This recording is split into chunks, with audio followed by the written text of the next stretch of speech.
Well, it's always good to get a good bashing start. Let's talk about 10 overrated metal bands. This isn't in any particular order, so I think all these bands are equally overrated. Some more than others, but pretty much on the same scale. Number 10 is 3 Days Grace. Wow.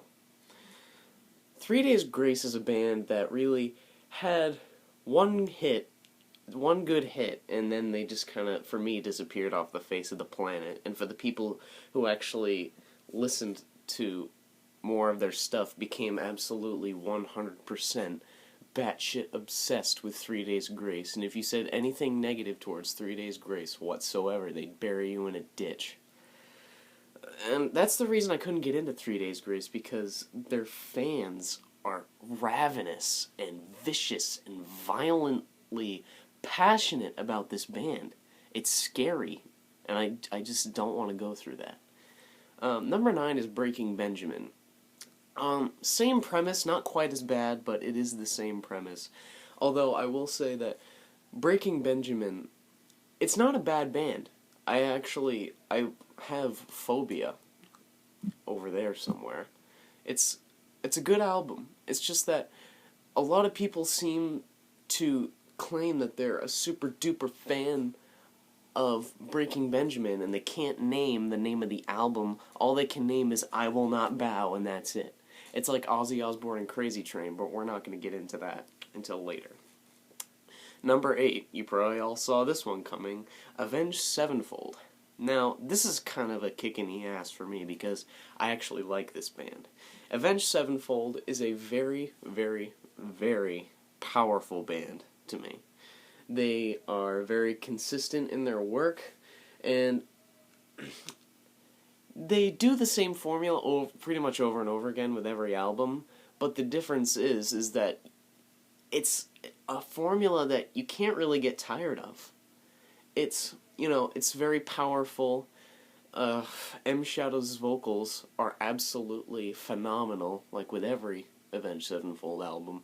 It's just that, same thing with 3 Days Grace, the fans are absolutely ravenous, and they will fucking kill you if you say anything negative towards them whatsoever. And they'll, torture you if you even mention the Rev once.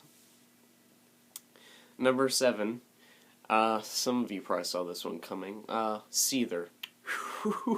Holy shit. Seether fans are fucking horrible. I can't talk to a Seether fan, ever. I can talk to them for about 5 seconds and they just fucking, Seether's the best band ever! It's like movie hipsters in Super 8. Like, they talk about how J.J. Abrams and Super 8, they're the best fucking movie ever, when there's better things out there. There's things that are better than fucking Seether, and that's all they listen to, and it's like, and they're they're a Seether hermit. They just sit alone under the bridge with an MP3 player with every Seether album ever made, and they're just like, yeah, it's crazy. Number 6, this is an obvious one. Black Veil Brides. Let's be honest, people. They're the Kiss of this generation. They could just have sex under a bridge and record that and make it a song, and people would still buy their shit. Just because they have makeup on and they have this idea of individuality plastic bullshit, like the We Are the Fallen Angels, and in the end, blah blah blah, gaboo gaboo gaboo. Basically, what I like to consider modern day metal, which is like mixing pop lyrics with metal songs. Number 5. This is kind of a kick in the face too, because I do like this band, but it's the truth. Pink Floyd is overrated. I'm sorry, but it's true. I love Pink Floyd, but they're overrated. More often than not, they are considered to be the fucking great grandfather of psychedelic and progressive rock, which is insane. Because, really, when you think about it, they're worshipped as the only band that contributed to that, which is not true. Because multiple bands had multiple effects on the genre, such as The Who, Led Zeppelin, musicians from the 50s and 60s, inspired them to do their thing, inspired us to do what they were doing and add on to it. It's called the evolution of music. Multiple musicians evolve the music genres, creating new sounds, new technologies, such as dubstep. Dubstep's only been around since probably the late 1990s. That didn't emerge unless we made the technology to make more sounds, more effects, so we could have more diverse music. And people throw this all on the shoulders of Pink Floyd, which I think is ridiculous. The fourth one, which I don't know if a lot of people actually see coming, just because this is a name that's not really mentioned anymore. Ozzy Osbourne. Ozzy Osbourne is, even if it's not spoken of, he's overrated. I mean, I like Ozzy Osbourne. I think he really contributed to the rock genre in a way that I think a lot of people won't understand, but it's not really Ozzy Osbourne that contributed to it.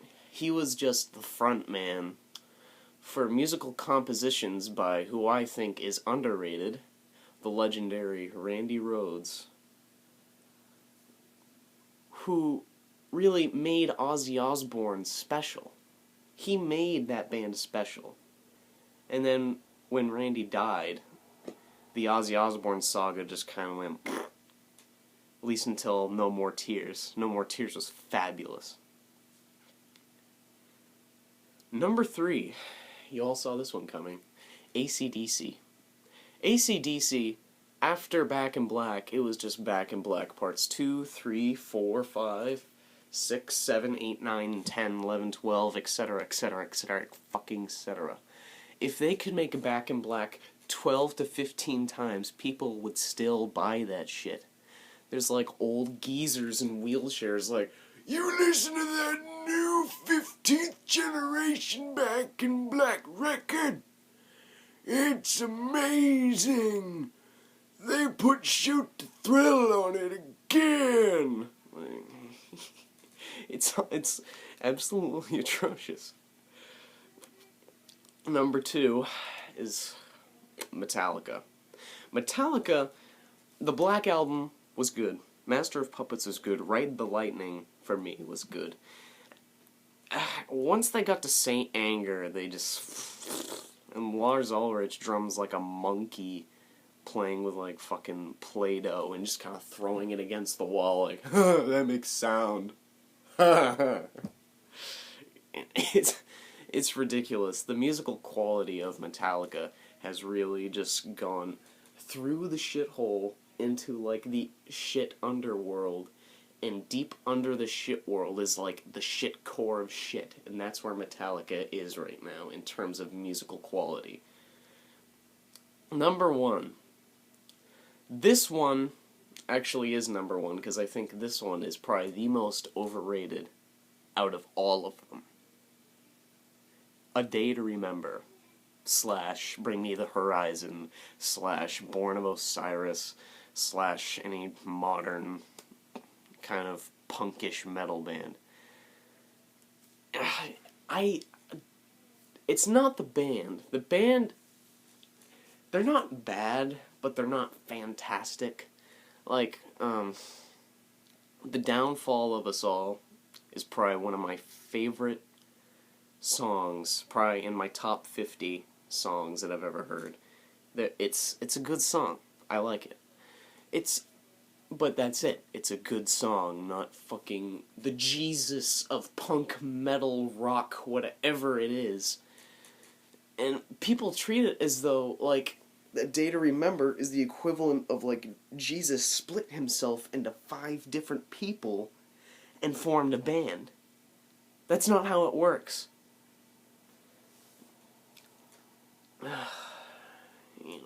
And, you know, Common Courtesy just came out, and people are going batshit over that.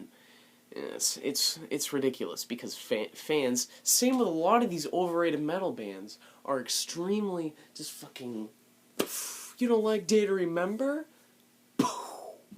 This shit, like, fucking batshit crazy. Although, I mean, a disclaimer, not all fans are like that. I do know 3 Days Grace fans, Avenged Sevenfold fans, Breaking Benjamin fans, and even A Day to Remember fans that are perfectly normal with their obsession over these bands. And it's an understandable obsession. For example, I am 100% obsessed with 3 bands. Rush, Dream Theater, and Queensryche are my top 3 favorite bands ever. Ever. Well, Queensryche, is number 3 for me, because they had Mindcrime, Rage for Order, and Empire, and then it went pfft. But, I mean, I've been listening to the new one with Todd Latour, because, let's face it, no one wants to listen to Douche Tate. Even though he's probably going to win the courts.